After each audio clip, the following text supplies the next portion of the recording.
In this lecture, I'm going to talk quickly about how parties provide campaign support. And I want to note that there's an optional video that is linked in the module right after this that is pretty long. It's about 55 minutes, so almost an hour, on campaign politics. And that lecture is taken from a video lecture I did for my spring class, How to Win a U.S. Political Campaign. I'll be teaching that class again next spring. That's going to be an annual class. And it's part of the new certificate program in winning a U.S. election campaign. That goes into a lot of detail about how a campaign actually works, and there is information there about how parties support candidates, but I'll cover all that stuff in this lecture. But there's actually just an even more in-depth picture about what it means to have a campaign that is a full operation that's aimed towards winning. I don't cover that aspect of campaigning at all in this class, at least not in that depth, so I wanted to just, one, give you the optional video to do it, and two, note that right here. Okay, so how do parties provide campaign support? In the primaries, as I indicated in a previous lecture, they can only provide indirect campaign support. They can't actually say, well, we want this candidate to win or endorse or provide money for a primary candidate. Once a candidate has won the party's primary, then the parties can go all in as much as they want to provide support for that candidate. Now, whether or not the party's favored candidate won the primary, the party still wants that candidate to win the election, right? You want more victories rather than fewer victories. So it would take a very extreme circumstance for the party to actually just walk away from a candidate that won its primary in a competitive general election campaign.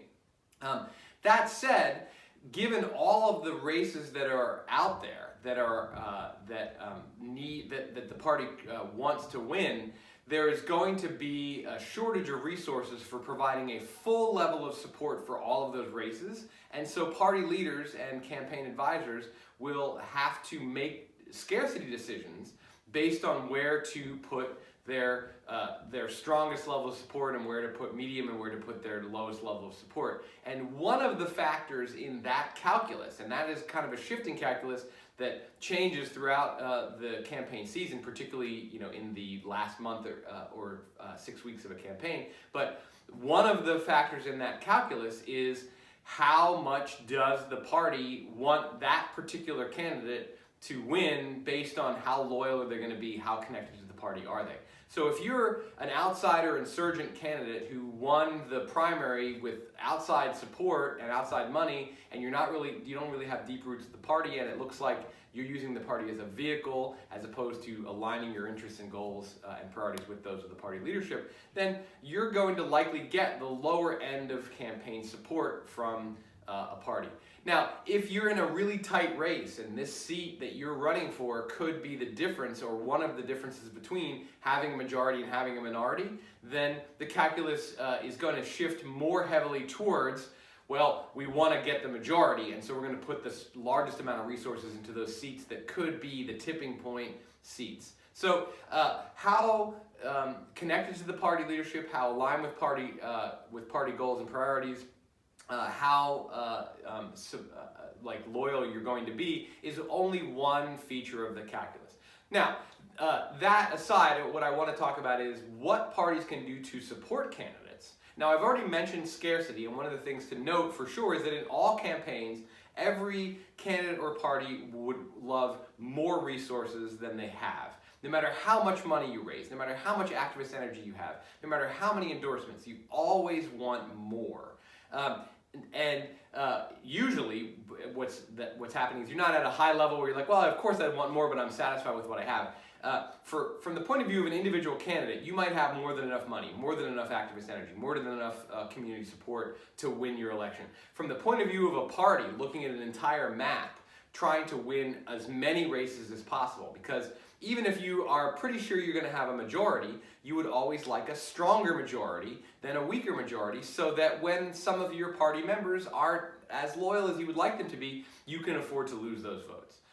If you're the Speaker of the House and you have a 220 to 215 majority, that's a pretty slim majority. You can only afford to lose 4 votes from your party. And in the past, you could kind of potentially count on some votes from the other party for a bill that fit with their ideology or their district. But that's become more rare these days, where the party opposing, like if the Republicans are in the majority in the House and they're putting forward a bill, you can count on 0 to 10 at most Democratic votes. If you're the Democratic Party in the majority, you can count on 0 Republican votes for your thing. So having a bigger majority rather than a smaller majority is really beneficial. So you're always going to want to win the most seats possible. But you have the scarcity problem, which is, okay, how are we going to distribute our resources to make sure we can make the most of them? Now, what are those resources? Obviously, the biggest, most central resource is money. And parties can raise a lot of money, and one of the things that parties do with the money that they raise is they then distribute that money around to their candidates to increase their campaign finance war chest to make it easier for them to do the things they need to do.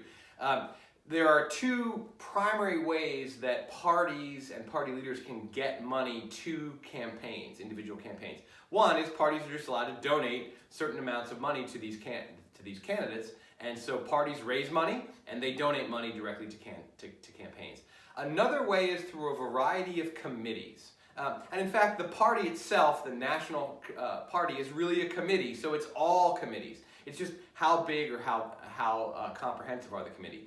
The DNC, the Democratic National Committee, is a political committee that represents the Democratic Party nationally. The RNC is the Republican equivalent of that. There are all kinds of committees that are organized underneath of that. There's the Democratic Congressional Campaign Committee, the DCCC and the RCCC. Those are the House arm of the RNC and DNC. That's the committee that is tasked with trying to win a Democratic or Republican majority in the House of Representatives. There's also the DSCC and the RSCC, the Republican and Democratic Senatorial Campaign Committee, whose job is to get a majority in that House. Below those sort of blanket committees, there's the RNC, the RCCC, and RSCC. There are then leadership PACs that are still part of the basic party hierarchy, but they are really the fiefdoms of individual members of Congress from a particular party who raise a lot of money so that they can then individually, as a person, distribute campaign support, financial support to favored candidates. This is a way that individual members of a party build relationships among their colleagues as well as advance into leadership positions.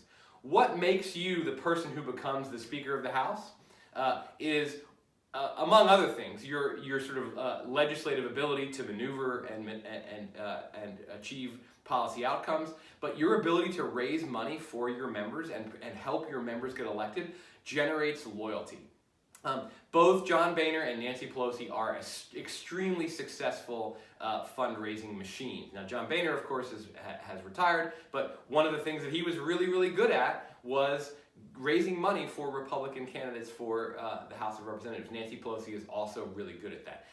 So leadership PACs, political action committees, where individual members of Congress raise money that they then individually distribute. Now, they coordinate with the DSCC and the DCCC and all the other alphabet soup of these political action committees, so that they're working towards, if you're Nancy Pelosi, you want to raise a lot of money to help candidates, and you want to coordinate with the DCCC so that you can get as big of a majority as possible. You also are doing your own business where you're maintaining the support and loyalty so that when it comes time to vote for Speaker of the House, you continue to have the high level of support from the majority of members of your caucus.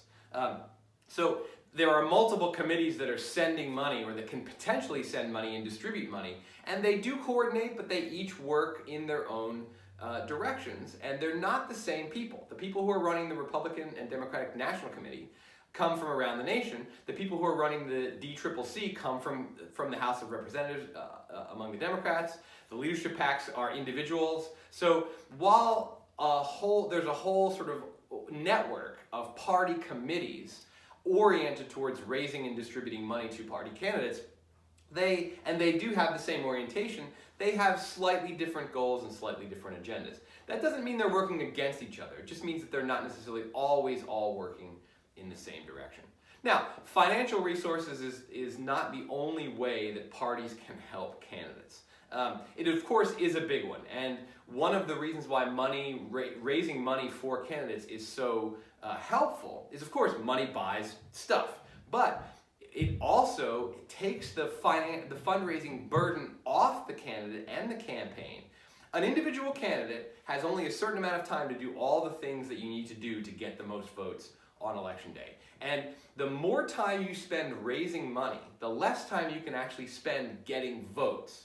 Now, a lot of times, if you can hold a big high-dollar fundraiser, you can raise a ton of money in one day, and then you can spend the next 6 days campaigning and using that money to support your campaign activities. But every hour that you're raising money is an hour that you can't be doing the fundamental activities of a campaign, which is getting voters to vote for you, getting endorsements, going to town halls, holding rallies, meeting with groups of people who can endorse you, working with your strategy team to figure out what your best messaging is, practicing for debates, practicing for endorsement interviews, and all the stuff that you can learn about in the campaign politics video.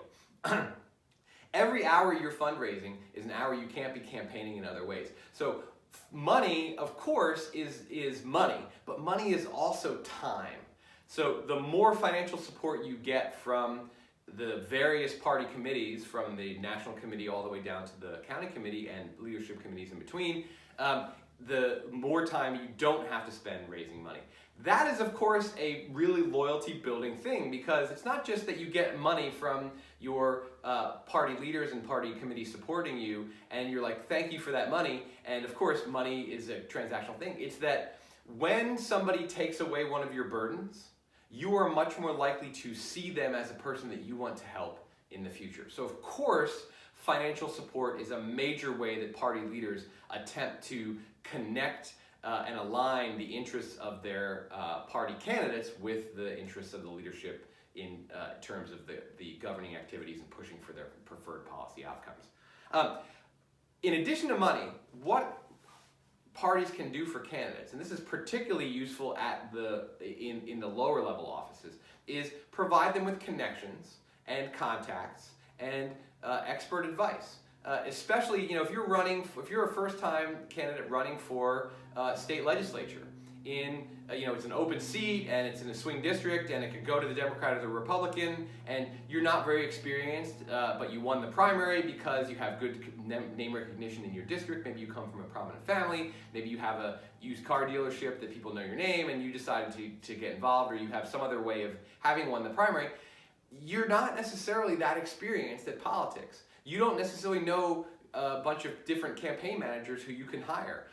You don't necessarily have a polling agency or a strategist that you can just bring in.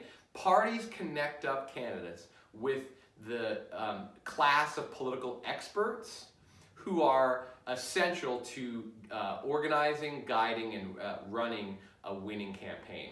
And while these kinds of experts can come from outside the party network, they tend not to. Even in this era of eroding sort of party ties and party loyalty, in the post-Citizens United era, where lots of money can come to a campaign from outside, expertise and that kind of knowledge and experience generally comes from people and organizations that have deep party ties. So a big thing that a party can provide, even if, here's a candidate who is an insurgent, who won the primary by basically having outside money support them, and in their general election campaign they still have a lot of outside money that's supporting them. The party itself can, because money doesn't win elections, and you need a strategy, you need good polling, you need a good ground operation. Parties can provide you with the connections to the people who are going to help you win elections. One of the things that can happen too, and the Democratic Party did this in 2018, is that the party can say to these pros, these experts with experience, they can say, look, if you support a primary challenge to a candidate that we prefer, we're going to blacklist you. We're not going to funnel work in your direction, and we're going to tell our loyal party members not to work with you. That happened. The DCCC actually flat out sent out a memo to Democratic supporting pollsters and strategists and campaign managers saying, if you support these insurgent candidates who are essentially trying to hijack the Democratic Party in a much more leftist direction that's going to hurt us nationally, we're not going to work with you anymore. And that's a pretty extreme case of using that sort of leverage, but that is the norm in terms of, a party is a network. It is a set of connections. It is relationships. And there's loyalty and trust that get built up that can get broken if you decide to go your own way. And so a big thing that parties provide to candidates at all levels, and particularly at the lower level of experience, but for, if you're running for a Senate seat and you're, let's say that you're launching from a state Senate position where you didn't really ever have to, work that hard to get your seat. Let's say you were a Republican state senator in a very safe Republican district. You won that without doing too much. Now you're running for statewide office in potentially a purple state like, say, Colorado. You need help. Like, you've never run a competitive campaign before, even though you maybe have won 5 campaigns in a row. So the party is going to be able to connect you up with those people and provide that kind of support. The final and really extremely important feature that a party can provide support for candidates is ground support, is the ground game. A really important part of winning the most votes is not persuading people to vote for you. It's getting your people to the polls. And this is one thing that if you watch the campaign politics video, you'll see I talk about quite a bit, that there are 2 sides to a campaign, the ground game and the air game. The ground game is really important. And especially in a time when there are fewer and fewer persuadable voters, it's more important. It's always been extremely important to get out the vote. It's more and more important these days to get out the vote, energize your base, energize people who are going to vote. If you're the Republican Party, they're going to vote Republican no matter who the candidate is for state Senate or for Congress or for governor. You need to get those people voting. The activation of your base is something that parties know how to do. And they have databases of voter databases that they can make use of. That's something that parties have been developing for decades. They're using increasingly sophisticated electronic tools to identify where voters are. These databases are very important too for energy and time and money saving operations. So for example, when somebody votes early, if you have a good database of voters, you'll know that that person has voted, and so you can stop sending them expensive mailers. You can you can take them off your call list so that your phone bank people don't have to waste time calling somebody who already voted. This is just one aspect of a sort of very multidimensional get out the vote effort. Targeting voters with mailers, targeting voters with door knockers, targeting voters with phone calls, making sure that people know where to vote, when to vote, how to vote. That's particularly important in this election, and I think will continue to be important in elections going forward, when there are multiple options for how to vote and some confusion about it. The ground operation is about all of those things. It is aimed at one thing: getting your people, finding your people, getting your people to the polls who are reliably going to vote for candidates of your party. It is almost impossible to do this without the party's network, because the party has been building this for decades. You as a candidate, even if you have 10 years of experience in electoral politics, you don't have the same kind of network. And if you're new to politics, you don't have this at all. One of the things that the Republican Party was able to do for Donald Trump when he ran for president in 2016 was essentially give his presidential campaign their ground operation and their voter database. They basically went all in, as you will, even though many party leaders didn't want Donald Trump to be the nominee. Once he was, of course they wanted him to win, and so they held nothing back. He had no ground game. He had no expertise. He didn't know the people who were high up positions in his campaign had very little political experience and didn't have ties to important groups of voters and to the community, didn't have experience in the ground game. The Republican National Committee essentially just said, here's our operation, and it was successful. Without it, he would not have been able to win. That's true for candidates at all levels. The get out the vote effort, the ground game, Activist energy, sending people to places to help run campaigns, to knock on doors. Teaching candidates and their volunteers how to generate more volunteers, how to generate more activist energy.